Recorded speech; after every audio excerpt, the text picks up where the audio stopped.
Les conditions de réception des offres. Donc, après avoir établi le dossier des pièces nécessaires à sa candidature ou à son offre, l'entrepreneur le transmet au représentant du maître d'ouvrage. Les modalités de transmission et de réception de ce dossier sont définies réglementairement. Pour les marchés privés, donc, on peut s'inspirer de ce formalisme en y apportant les adaptations qu'on juge nécessaires. La transmission par voie électronique modifie les pratiques professionnelles. Aujourd'hui, c'est rentré dans l'ordre des choses, tout se passe par voie électronique.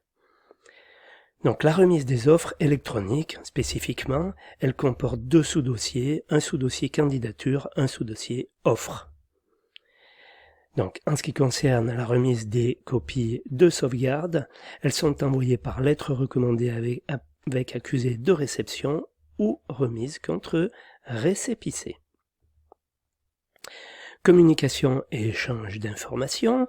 Donc, les documents écrits peuvent être remplacés par un échange électronique ou par la production d'un support physique électronique, clé USB ou autre, ou un CD, ou une copie de sauvegarde peut être envoyée.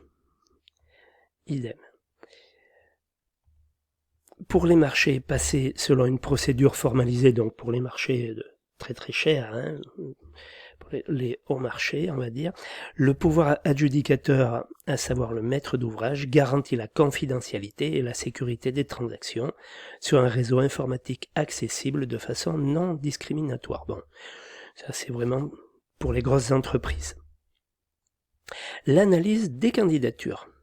Donc, le maître d'ouvrage pratique l'ouverture des plis électroniques et a la possibilité de demander un complément d'information au candidat. On peut toujours, même en marché public, demander un complément d'information au moment de l'ouverture des plis électroniques. En ce qui concerne les appels d'offres ouverts, donc en marché public, le contenu des dossiers, donc les dossiers des candidats, sont transmis par tout moyen qui permettent de déterminer avec certitude la date et l'heure de réception et de garantir leur confidentialité. Très important, la date et l'heure et la confidentialité en marché public. Le Code de la commande publique prévoit un dossier de réponse unique qui comporte les documents relatifs à la candidature et les documents relatifs à l'offre. Alors, en ce qui concerne la séance d'ouverture du dossier de réponse, le pouvoir adjudicateur, le maître d'ouvrage, ouvre le dossier de réponse et se concentre dans un premier temps sur l'examen des renseignements relatifs à la candidature. Il lui est également possible d'y procéder après l'analyse des offres, c'est-à-dire qu'il peut commencer par l'analyse des offres avant l'analyse des candidatures. Il est quand même plus judicieux de regarder d'abord si les candidats sont aptes à répondre avant de regarder les devis. Le maître d'ouvrage dresse l'inventaire du contenu de chaque candidature et vérifie la fiabilité des informations fournies, la lettre de candidature, le DC1, la déclaration du candidat, le DC2, donc DC1 le cas échéant, DC2 principe, les références et les moyens du candidat, les documents annexés par le candidat, la mention de sous-traitants le cas échéant et la capacité des sous-traitants le cas échéant aussi.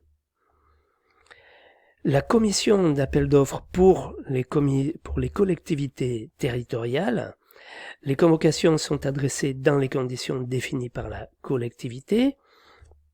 Les convocations pour cette commission d'appel d'offres, qu'on appelle la CAO, les collectivités territoriales, les mairies, les Comcom, les communautés d'agglo, les départements, enfin les régions, donc vont nommer une commission d'appel d'offres et les convoquer. Ces convocations sont adressées dans des conditions qui sont propres à chaque collectivité. La vidéoconférence peut être utilisée pour les commissions, entre autres. Donc, dans cette commission, il y a des membres à voix délibérative, à savoir la composition varie selon la collectivité. Par exemple, pour une région, le président du conseil régional ou son représentant, nommé président de la CAO, et 5 membres du conseil élus à la représentation proportionnelle. Voilà, c'est la même chose dans une commune, simplement le président du conseil régional serait remplacé par le maire, mais en tout cas il y aurait 5 membres du conseil municipal, donc des gens qui ont été élus. Donc seuls les élus ont voix délibérative.